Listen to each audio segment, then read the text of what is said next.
Hi hello friends, നമ്മളിന്നിവിടെ ഉണ്ടാക്കാൻ പോകുന്ന recipe എന്ന് പറയുന്നത് ഇളമ്പക്ക കൊണ്ട് പെട്ടെന്ന് ഒരു തോരനാണ്.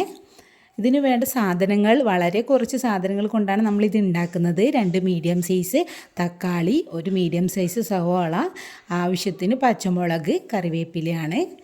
നമ്മൾ ഇവിടെ എല്ലാ സാധനങ്ങളും അരിഞ്ഞ് മാറ്റി വെക്കാം. ഉള്ളി, തക്കാളി, പച്ചമുളക് നമ്മളിപ്പോൾ അരിഞ്ഞ് മാറ്റി വെച്ചിട്ടുണ്ട്. നമ്മൾക്കിനി ഇതെങ്ങനെയാണ് തയ്യാറാക്കാമെന്ന് നോക്കാം.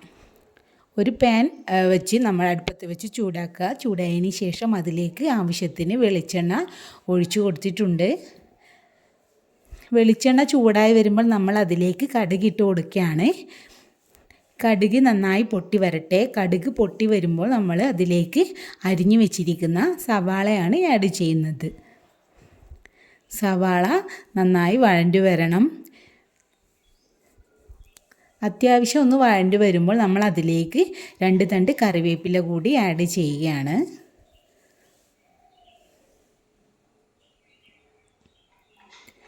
കറിവേപ്പില ആഡ് ചെയ്ത് നമ്മൾ വീണ്ടും നന്നായി മിക്സ് ചെയ്യാം.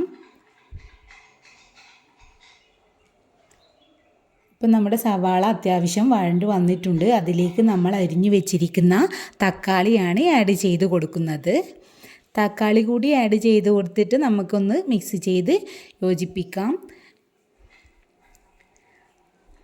നമ്മൾ തക്കാളിയൊക്കെ പെട്ടെന്ന് വഴണ്ട് കിട്ടാൻ വേണ്ടി മൂടി വെച്ച് വേവിക്കുന്നതാണ് നല്ലത്. അപ്പോൾ നമ്മൾ ആവശ്യത്തിന് ഉപ്പ് കൂടി ചേർത്ത് മൂടി വെച്ച് വേവിക്കുകയാണ്. ഒരു 2 മിനിറ്റ് അല്ലെങ്കിൽ ഒരു 3 മിനിറ്റ് നേരം നമുക്കിതൊന്ന് അടച്ച് വെച്ച് വേവിക്കണം.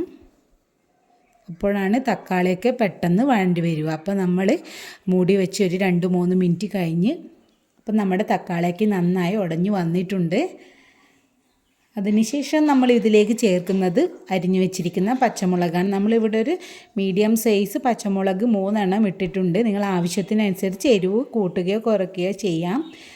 ഇതിലേക്ക് നമ്മൾ വീണ്ടും പൊടികളാണ് ആഡ് ചെയ്യുന്നത്. നമ്മളിവിടെ ഒരു 2 ടേബിൾ സ്പൂൺ മുളക് പൊടി, 3 ടേബിൾ സ്പൂൺ മല്ലിപ്പൊടി, 1 ടീസ്പൂൺ, 1/2 ടീസ്പൂൺ മഞ്ഞൾപ്പൊടി എന്നിവയാണ് ആഡ് ചെയ്തിരിക്കുന്നത്. പൊടികളുടെയൊക്കെ ഒരു പച്ചമണം മാറുന്നത് വരെ നമ്മൾ നന്നായി ലോ ഫ്ലെയിമിൽ വെച്ചിട്ട് മിക്സ് ചെയ്യുകയാണ്. ഇതിൻ്റെ പച്ചമണമൊക്കെ ഒന്ന് മാറി വരണം.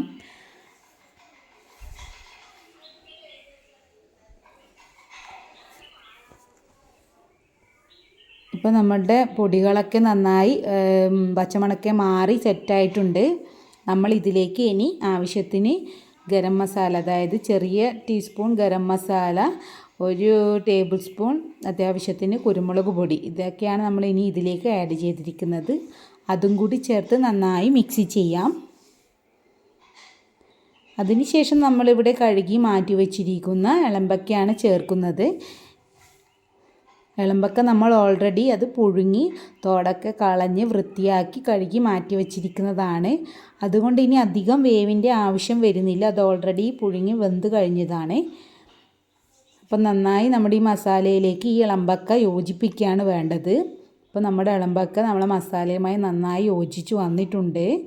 നമുക്കിതൊരു 5 മിനിറ്റ് നേരം ഒന്ന് മൂടി വെച്ച് വേവിക്കുക, അത്ര മാത്രമേ വേണ്ടൂ. നമ്മളിപ്പോൾ പുഴുങ്ങുമ്പോൾ ഇതിൽ ഉപ്പ് ആഡ് ചെയ്തിട്ടില്ല. അതുകൊണ്ട് നമ്മൾ ഇളമ്പക്കക്ക് കൂടി ആവശ്യമായ ഉപ്പ് കൂടി ചേർത്ത് നന്നായി മിക്സ് ചെയ്ത് ഒരു 5 മിനിറ്റ് നേരം ഇത് നമുക്കൊന്ന് മൂടി വെച്ച് വേവിക്കാം. നമ്മൾ മൂടി വെച്ച് ഒരു 5 മിനിറ്റ് കഴിഞ്ഞിട്ടുണ്ട്. ഇപ്പോൾ നമ്മുടെ ഇളമ്പക്ക തോരൻ റെഡി ആയിട്ടുണ്ട്. നമ്മുടെ കണ്ണൂർ ഭാഷയിൽ ഇതിന് ഇളമ്പക്ക എന്നാണ് പറയുന്നത്. വേറെ എന്തെങ്കിലും എവിടെയെങ്കിലും ഇതിന് പറയുന്നുണ്ടെങ്കിൽ ഒന്ന് കമൻറ്റ് ചെയ്യണേ. നമുക്കിതിന് ചോറിൻ്റെ കൂടെയൊക്കെ നല്ല രീതിയിൽ കഴിക്കാം. നല്ല ടേസ്റ്റിയാണ്, ഹെൽത്തിയാണ്. നിങ്ങളെല്ലാവരും ട്രൈ ചെയ്ത് നോക്കണം. അടുത്ത വീഡിയോയിൽ വീണ്ടും കാണാം.